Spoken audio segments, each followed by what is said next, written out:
In tonight's special report, an Oakland motel and one-time prostitution hotspot is about to reopen for business, and nearby residents are worried. KTVU's Claudine Wong has more now on how the city is hoping to combat the growing problem of prostitution. Here we go. This is where you will find sex for sale. International Boulevard in East Oakland. Where are you going? Police see it. Stay right there. Don't move. Residents fear it. In the night, it's teenagers. Sometimes in the corner is 6, 7, 10 teenagers, so gross.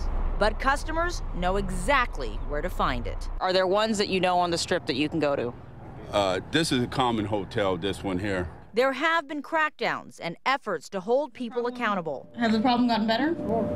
But months after a judge was convinced to temporarily shut down that hotel and one other so-called prostitution hotel, we wondered if anything had changed, so we went back. The National Lodge here on International Boulevard remains shut down and locked up. And at this point, it doesn't look like the owners are ever going to open up for business again. But the Economy Inn will reopen, and soon. The question is, will anything be different?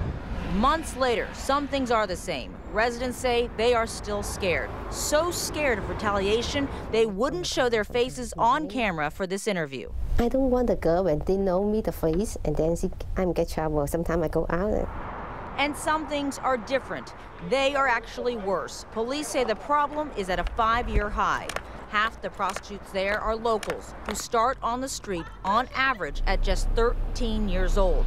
Police say they live a life of fear and quotas set by a new generation of pimps. We're talking about layer upon layer of violent acts on sometimes a daily basis. You know, I mean, the pimps are hitting the girls, they're raping the girls. And officials insist progress is being made. The city attorney says her efforts to shut down those motels were not in vain. 1 year later, though, how much of a dent did you put in this problem?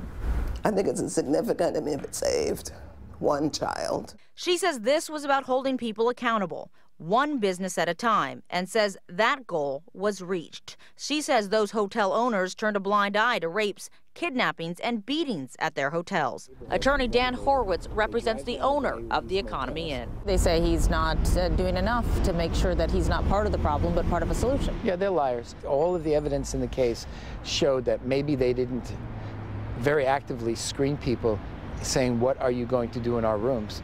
But then again, how do you screen people? That very statement, I think, actually tells us much about their inability to run a lawful business.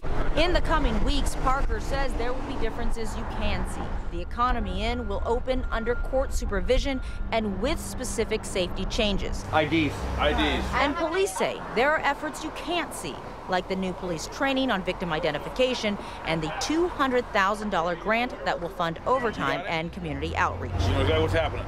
But the problem grows. Human trafficking has now surpassed arms dealing in this country as being the #2 most prolific crime.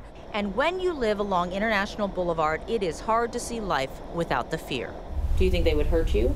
Yeah, I think I'm worried.